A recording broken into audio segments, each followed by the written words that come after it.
Assalamualaikum warahmatullahi wabarakatuh. Saya di sini akan mempresentasikan atau menyampaikan materi dari mata kuliah jaringan komputer, yaitu yang berjudul OSI layar. Sebelum kita memasuki pembahasan atau materi tersebut, alangkah baiknya saya memperkenalkan diri pribadi saya sendiri, yaitu nama Aji Gunawan dari kelas TI 19E2 dengan NIM 311910707. Oke, selanjutnya kita memasuki dari pembahasan pengertian OSI layar tersebut. Pengertian OSI layar pada jaringan komputer adalah sebuah model referensi yang diciptakan dari sebuah kerangka yang bersifat konseptual, namun saat ini telah dikembangkan menjadi sebuah standarisasi khusus berkaitan dengan koneksi komputer. Tujuan dan beberapa fungsinya. Tujuan dari pembuatan OSI layar adalah menjadi model rujukan bagi setiap vendor atau developer, sehingga produk tersebut dapat dibuat dan dimiliki dan bersifat interpolat, yang berarti user dapat melakukan kerjasama dengan produk atau sistem tanpa perlu melakukan penanganan secara khusus atau spesial. 7 model OSI layar berikut ini, yang mana pada setiap lapisan punya tugas dan fungsi masing-masing sesuai dengan penggunaannya terkait dengan kebutuhan koneksi antar perangkat komputer.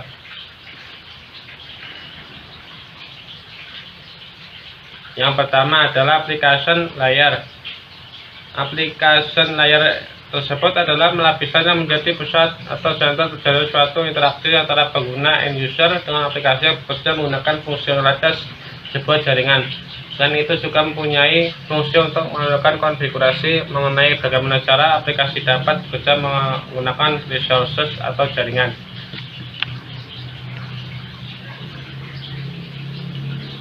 Yang kedua yaitu presentation layer. Lapisan yang keenam adalah presentation layer, di mana mempunyai fungsi untuk mentranslasikan format data yang akan ditransmisikan oleh aplikasi melalui jaringan ke dalam format yang dapat ditransmisikan oleh sebuah jaringan. Pada layar ini, data akan terenkripsi dan dekripsi melalui sistem. Contoh protokol yang berada pada presentation layer adalah ME, SSL, TLS, dan lain sebagainya. Yang ketiga, session layer. Lapisan kelima, session layer tersebut adalah lapisan berfungsi untuk mendefinisikan bagaimana sebuah koneksi internet dapat dibuat, dikelola, dan dikembangkan. Contoh protokol yang berada pada session layer adalah NFS, SMP, RTP, dan lain-lain. Yang keempat, transport layer. Transport layer mempunyai fungsi untuk memecah data menjadi paket-paket data serta memberikan nomor urut untuk setiap paketnya, sehingga nantinya dapat disusun kembali menjadi sebuah protokol atau tujuan. Pada layar ini juga menentukan protokol yang akan digunakan mentransmisikan data seperti protokol TCP. Protokol tersebut akan mengirimkan data sekaligus memastikan bahwa setiap paket telah diterima dan sukses dan tepat sasaran.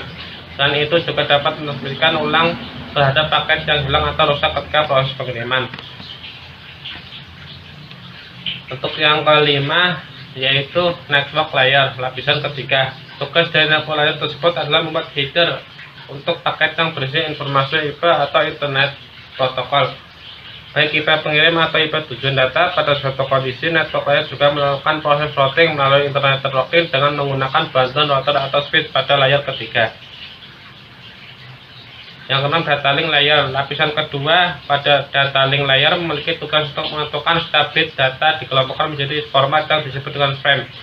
Pada level ini juga jadi koreksi kesalahan, flow control, penyelamatan hardware atau perangkat keras, seperti halnya pada MAC address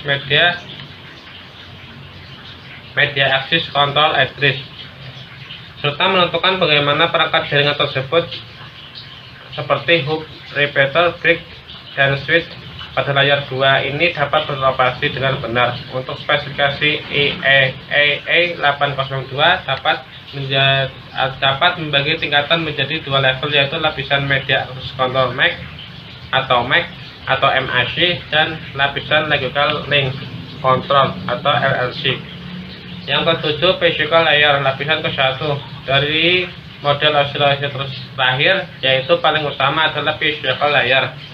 Fungsinya adalah untuk mendefinisikan media transmisi jaringan, sinkronisasi bit, metode penyisalan,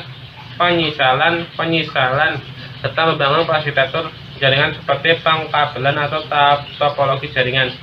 Pada tahapan atau level ini juga mendefinisikan mengenai bagaimana sebuah NIC atau Network Interface Card dapat berinteraksi secara langsung dengan media kabel dan perangkat radio. Untuk setiap pengirim data melalui setiap layar dapat dianalogikan seperti Anda mengirim surat.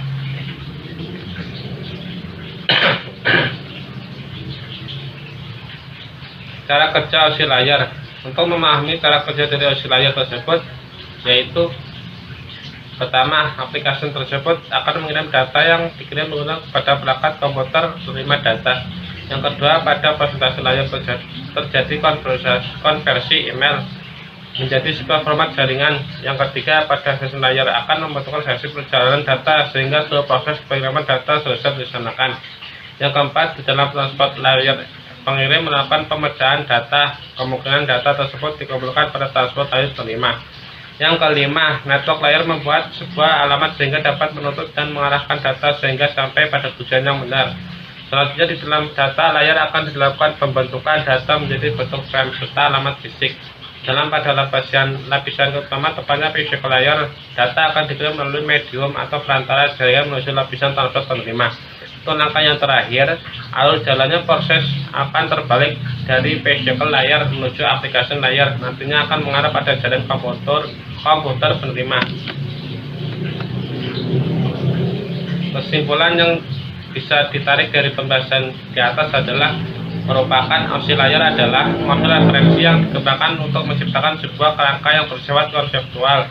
OSI layar juga memiliki 3 model laser yang terdiri atas application, presentation, session, transport, network, data link, dan physical layer. Untuk setiap level mempunyai peran dan fungsi masing-masing dengan cara kerja pengiriman dari setiap model dilakukan secara berurutan. Demikian dari materi atau pembahasan dari pengertian OSI layar, semoga bermanfaat bagi kita semua. Dari saya, wassalamualaikum warahmatullahi wabarakatuh.